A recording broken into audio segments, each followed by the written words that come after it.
ശബരിമലയിൽ കേരളീയ സദ്യ നൽകുന്നതിലെ അനിശ്ചിതത്വം തുടരുന്നുവെന്ന് ഞങ്ങളുടെ ബ്യൂറോ ശബരിമലയിൽ നിന്ന് റിപ്പോർട്ട് ചെയ്യുന്നു. സദ്യയുടെ റേറ്റ് സംബന്ധിച്ച് കരാറുകാരനുമായി ധാരണ ഉണ്ടാക്കാൻ ഇതുവരെ കഴിഞ്ഞിട്ടില്ല. പാചക തൊഴിലാളികളെ കിട്ടാനില്ലെന്നും വിശദീകരണമുണ്ട്. തുടർ ചർച്ചയ്ക്കായി Thiruvithamkoor Devaswom board president K Jayakumar ഇന്ന് സന്നിധാനത്ത് എത്തിച്ചേരും. MJ പ്രതീഷ് വിവരങ്ങളുമായി ചേരുന്നു. നല്ല സദ്യ കഴിക്കാമെന്ന് പറഞ്ഞ് മല കയറിയ ആളുകളെ നിരാശപ്പെടുത്തുകയാണല്ലോ പ്രതീഷ്. SKN തീർച്ചയായും, കാരണം ആ നിരാശ ഇപ്പോഴും അങ്ങനെ തുടരുകയാണ്. തിരുവിതാംകൂർ ദേവസ്വം ബോർഡ് പ്രസിഡന്റായി കെ ജയകുമാർ സ്ഥാനമേറ്റെടുത്ത ശേഷം ആദ്യം നടത്തിയ പ്രഖ്യാപനമായിരുന്നു ശബരിമലയിലെ മെനു പരിഷ്കരിക്കുക എന്നത്.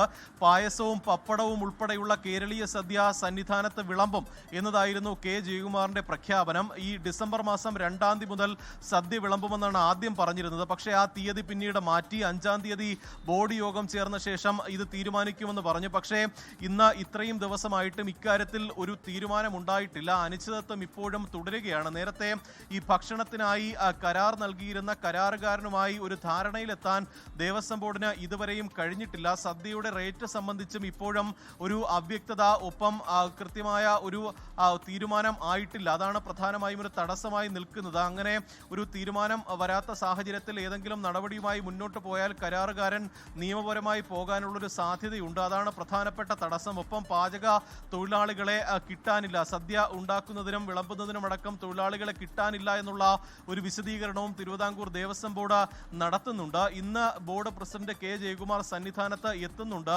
ഇനി മണ്ഡലകാലം കഴിയാൻ കുറച്ച് ദിവസങ്ങൾ മാത്രമാണ് ഉള്ളത്. അതിന് മുൻപ് സദ്യ നൽകാൻ കഴിയുമോ എന്ന കാര്യത്തിലും ഒരു ആശങ്ക അല്ലെങ്കിൽ ഒരു അനിശ്ചിതത്വം നിലനിൽക്കുന്നുണ്ട്. ഇന്ന് ഇതുമായി ബന്ധപ്പെട്ട തുടർ ചർച്ചകൾ ഉണ്ടാകും എന്നതാണ് കെ ജയകുമാർ പറഞ്ഞിരിക്കുന്നത്. ഒപ്പം ഈ പ്രഖ്യാപനം നിയമതടസ്സം, പ്രായോഗികമായ ബുദ്ധിമുട്ടുകൾ ഉണ്ടായിട്ടും ഈ പ്രഖ്യാപനം കുറച്ച് കടന്നുപോയി എന്നുള്ള ചില അഭിപ്രായം മറ്റ് ബോർഡംഗങ്ങൾക്കുമുണ്ട്. എടുത്തുചാടിയുള്ള പ്രഖ്യാപനമായി പോയോ എന്നുള്ള ചില കാര്യങ്ങൾ മറ്റ് ബോർഡംഗങ്ങൾക്കുണ്ട്. അതുകൊണ്ട് തന്നെ അക്കാര്യത്തിൽ ഒരു കൂടുതൽ കൂടിയാലോചനകൾ വേണമെന്ന നിലപാടാണ് ദേവസ്വം ബോർഡിലെ മറ്റംഗങ്ങൾക്കുമുള്ളത്. എന്തായാലും ഇന്ന് സന്നിധാനത്തെത്തുന്ന കെ ജയകുമാർ ഇക്കാര്യത്തിൽ എന്ത് തീരുമാനം എടുക്കുമെന്നതാണ് ഏറ്റവും പ്രധാനപ്പെട്ട കാര്യം. ശബരിമല വിവരങ്ങൾ നൽകിയത്. ലോകത്തെവിടെയായാലും ഏത് സമയത്തും 24 വാർത്തകളും ഓഗ്മെന്റഡ് റിയാലിറ്റി പാക്കേജുകളും എക്സ്പ്ലെയിനറുകളും വിശദമായി കാണാൻ ഞങ്ങളുടെ യൂട്യൂബ് ചാനൽ നിങ്ങൾക്ക് സബ്സ്ക്രൈബ് ചെയ്യാം.